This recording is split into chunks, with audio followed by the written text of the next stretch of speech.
You're watching KCCI, Channel 8, Des Moines, Iowa's news leader and home of live Super Doppler. This is KCCI News Channel 8 at noon.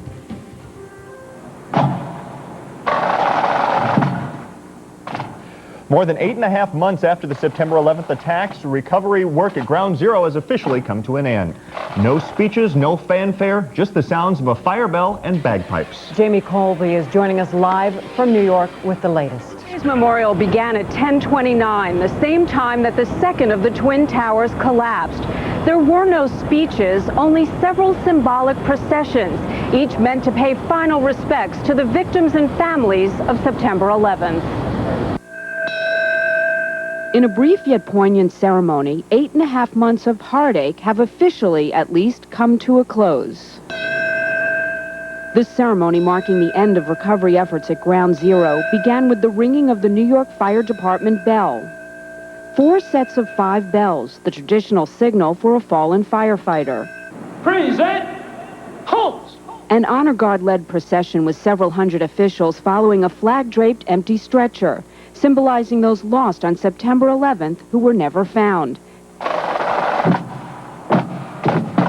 And then what recovery workers called the Stars and Stripes beam, a lone 30-foot steel column, a piece of the South Tower, left standing after the collapse on September 11th, was carried up the ramp, but may return as part of a permanent memorial. And now as recovery efforts end, families struggle to move on, as countless volunteers try to return to life as they knew it before September 11th. No matter what the praises that we do about what we've done here, how fast we accomplished the cleanup, it's still a crime scene. You know, a lot of murdered people in this area. The focus at Ground Zero will shift now from recovery to how the site should be rebuilt.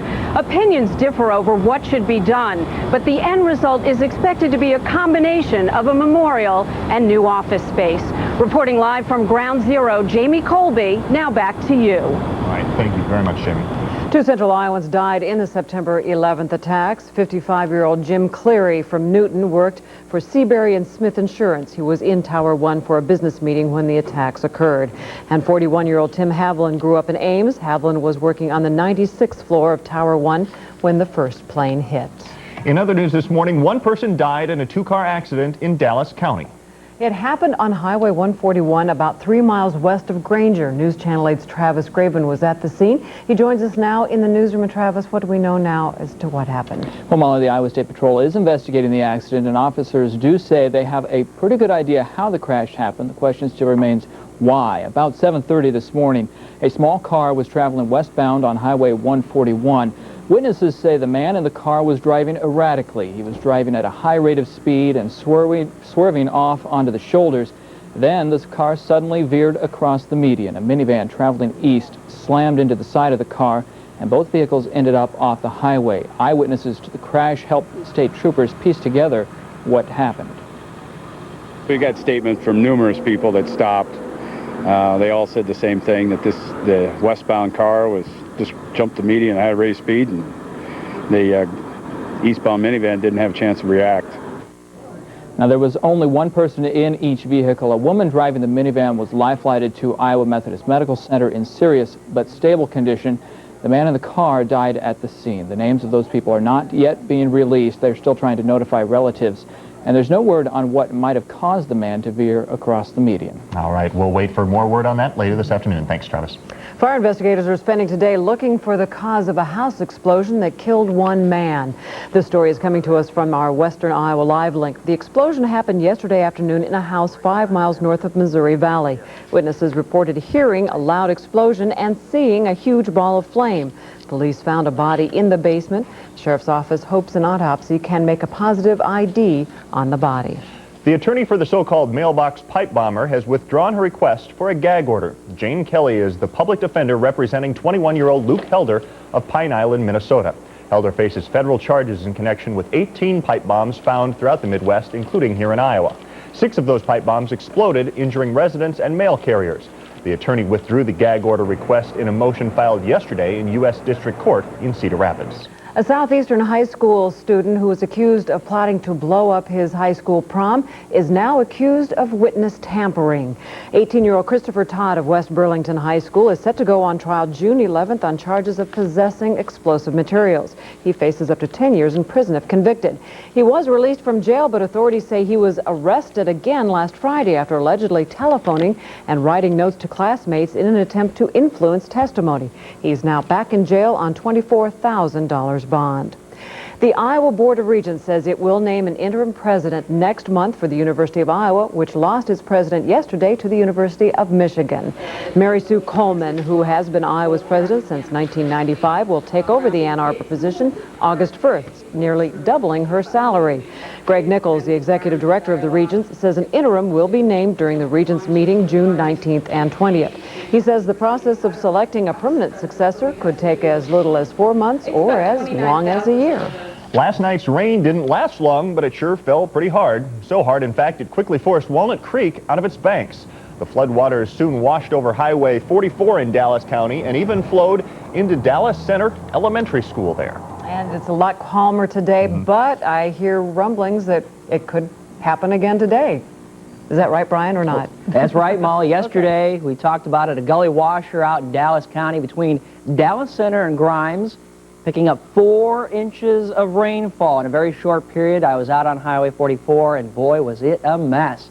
Outside right now, though, a very quiet start to this afternoon, but hot and humid already, and we are seeing peaks of blue sky through a thin veil of cloud cover. Check out some of the numbers on our school net stations. 83 Grimes in Webster City, 84 on the southeast side of Des Moines, already at 86 in Glidden, and 82 in Albia. We are expecting temperatures into the mid to upper 80s, even lower 90s this afternoon in western Iowa. And yes, we could be dealing with some thunderstorms. We'll talk about our chances. Have the weekend forecast for you as well coming up. Another sticky one. Thanks, Yes, it Brian. is. Well, NASA is keeping a watchful eye on the weather in Florida today. That's right. They're hoping thunderstorms will hold off long enough to allow the Space Shuttle Endeavour to launch at 6:44 Iowa time tonight. Chris Wolf is at the Kennedy Space Center in Florida with a look at NASA's latest mission. Now, there is still just a 40% chance of clear weather for tonight's scheduled Endeavour launch at 7:44 p.m. Eastern Time. The primary concern is the possibility of thunder showers rolling into the area later this evening. Now, Endeavour will be carrying 2 different crews, a shuttle crew and also a relief crew for the International Space Station. And the 7 members of this mission are from the U.S., Russia, and France. How would you describe the crew members going up on Space Shuttle Endeavour? Scientists, explorers, construction workers, diplomats? Try all of the above. The mission, called STS-111, will take a new crew to the International Space Station and bring the current one back home. And there's much more on the to-do list. We also put down the groundwork for expanded robotic operations on space station. These robotic operations will help astronauts and Russian cosmonauts continue to build the space station. Endeavour will be delivering a piece of equipment, a base unit, that will carry the station's giant robotic arm along a railroad or truss. Speaking of that arm, it's having joint problems. Crews will replace a malfunctioning wrist ball joint, among other assignments. Astronauts say these are all primary goals of the mission. A secondary objective is a lesson in international cooperation. Sometimes it's very frustrating on the day-to-day work level. You know, it's very frustrating dealing with the differences in the cultures. But overall, we are definitely coming together, and I think International Space Station is demonstrating that. Crew members trained underwater for some of their upcoming spacewalk maneuvers. I think it's something that we're well trained for and will do very well. Once again, blast-off of Shuttle Endeavour is set for 7:44 p.m. Eastern Time, and if that goes off as scheduled, the shuttle should be docking at the space station sometime Saturday afternoon. Reporting live at Kennedy Space Center, I'm Chris Wolf. Now back to you. Thank you, Chris. One of the astronauts you just heard from in Chris's story is a native Iowan. Flight engineer Peggy Whitson grew up on a farm near Mount Ayr. She says she's tried for 10 years to become an astronaut, Whitson's flight will mark a milestone for the space program. She'll be the first person with a PhD to go into space. And another news today, the June 4th primary is just 5 days away. So who leads the pack in the race for the Republican nomination for governor? And which of those candidates will be the toughest when it comes to facing Governor Vilsack this November? Well, KCCI News Channel 8 has conducted a poll. We're still compiling those results and find out the results later on today. Still to come today at noon, though, Israeli forces are withdrawing from a few West Bank cities this afternoon. See why the tanks are leaving. One of America's biggest breweries is being sold to a company overseas. We'll show you who is taking over the Milwaukee-based company. And can you spell the word coeval? An Ames boy did this morning to advance to the finals of the National Spelling Bee. See the story and the correct spelling next. Perestroika. Perestroika.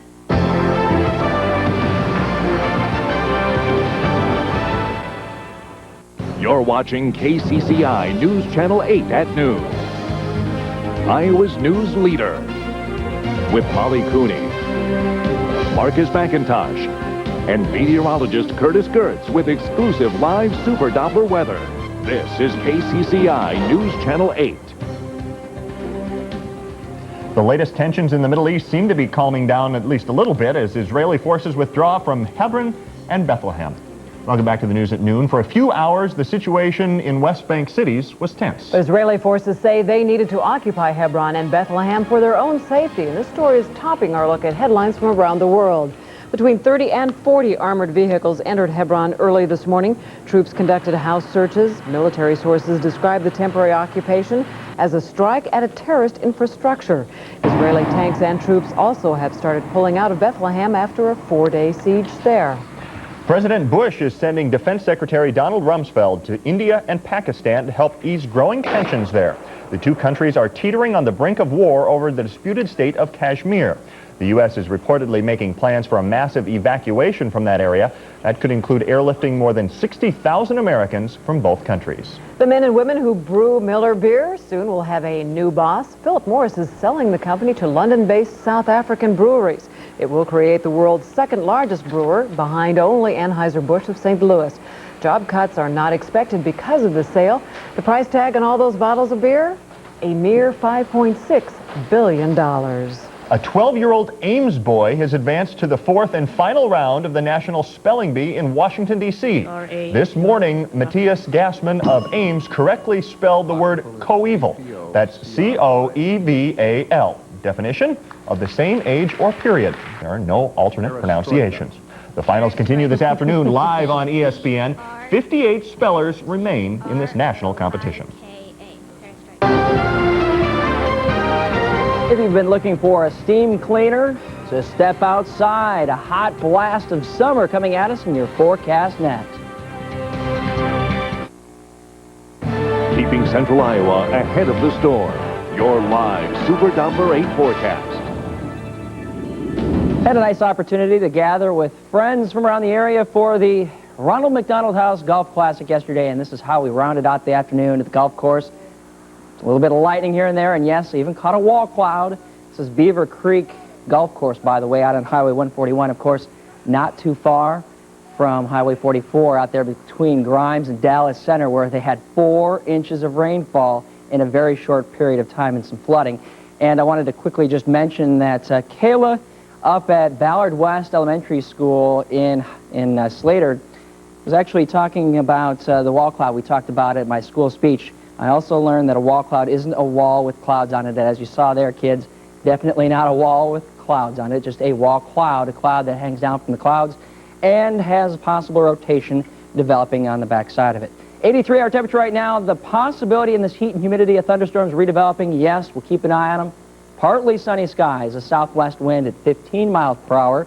Our dew point, check this out, 67. Anytime you get above 60, it's air you can wear. The air that's very uncomfortable. If you step outside, you're going to notice pressure currently falling. Let's take a look at some of the SchoolNet sites and show you just how warm we're getting out there right now. 84 here at the studio in downtown Des Moines and Knoxville, 85 in Jewell, 83 in Panora, currently 82 in Boone and Audubon, 81 in Osceola, and at Pella Middle School at 80. Around the region, temperatures warm all the way up into Canada. 81 right now in International Falls and in Minneapolis. 86 in Sioux Falls. This whole area just to our west and back up into western Minnesota, expecting temperatures in the low 90s this afternoon. Even Fargo will be up around 90 this afternoon. Cloud trackers since this morning, a couple hours pass on through. You'll see a thin layer of cirrus clouds mixed in with a couple of cumulus clouds here and there, and then some blue sky in the last few frames. This is going to help to destabilize us, and with several little boundaries set up from thunderstorms yesterday, we're looking at the possibility of more storm development this afternoon.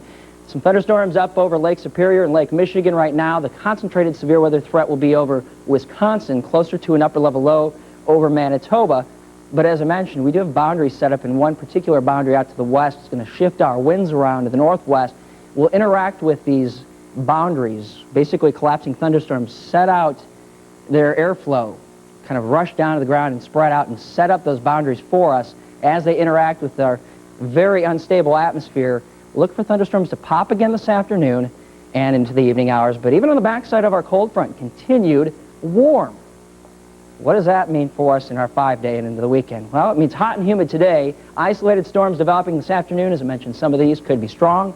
High into the upper 80s, lower 90s for those of you in western Iowa. Scattered thunderstorms ending tonight, 64. Partly cloudy skies. Your 5-day forecast tomorrow, drier, but back into the mid-80s. Dry air heats up faster than moist air does. And unstable into the weekend, low to mid-80s. Unfortunately, dam to dam could be touch and go at this point. A lot of hit and miss showers then. Yeah, over the weekend. Almost feels like state fair weather out there. It does. Oh, don't say that. It's just around the corner. Almost. You bet. Well, still to come on the news at noon, autism affects 1 in every 500 children. Up next, we'll tell you about a special fundraiser that literally is a walk in the park. Stay with us.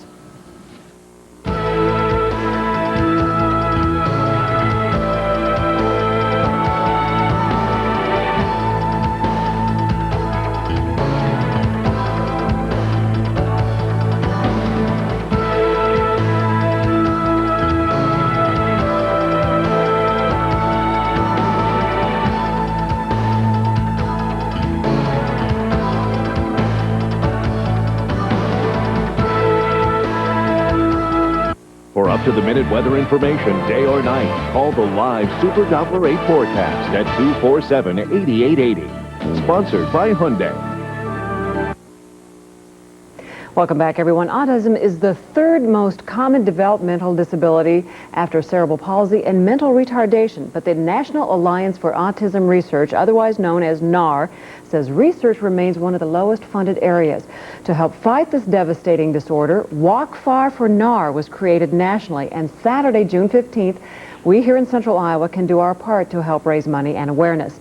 My two guests today are here to talk more about that. Steve Mueller is Executive Director of the Homestead, and Mary Zmolek has an autistic son. Thank you both for coming in. Steve, first of all, tell us a little bit more about what autism is and about this organization that's sponsoring the walk. This is the first time for Iowa. Right. Autism is a neurological disorder that impairs how people gather and process information, and that causes lots of problems for a person in their communication skills. And so NAR is an organization that's relatively new. It came along to help supplement the efforts to provide autism research.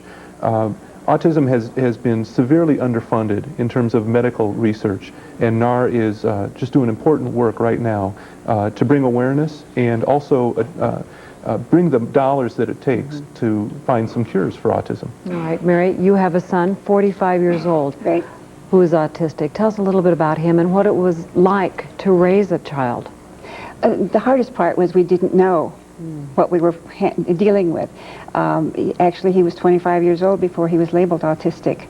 And I think that the part that was so devastating to us was, you know, how do we treat him? Where can we go? And we did search out everything that we could possibly find to help him. But there was very little out there. How's he doing now? Great. Where is he? And He works for Progress Industries in Newton, and he lives in a residential group home there. And the thing that I'm most happy about is he's happy. Good. He's happy. How important is the fundraising that we can do to help? It's very important because, you know, it's been, historically, it's been the parents who have said, I need this, what can we do? And they're so important because this walk will benefit all children and families of autistic people, not just in our local area, although we will have lots of help, you know, from coming back to us. Right. But again, it's the parents who started this organization because there was nothing there. There is hope, though, right, Steve? Oh. Both, yeah. Right, and we're finding that there's some triggers that could be supplementing the genetic basis for autism. What's important now is to step back and say, how can we help prevent some of those triggers? So there's hope for folks, you bet. Right. It's important they join us. All right, and join us we will. It is going to be on June 15th, this Saturday, coming up in a couple weeks at Grays Lake. Registration at 9 a.m., the walk at 10 a.m. For more information or a packet to be mailed to you, 246-7940. And of course, we'll hope for great weather. Thank you both for coming in today, and good luck. We'll be back with more right after this.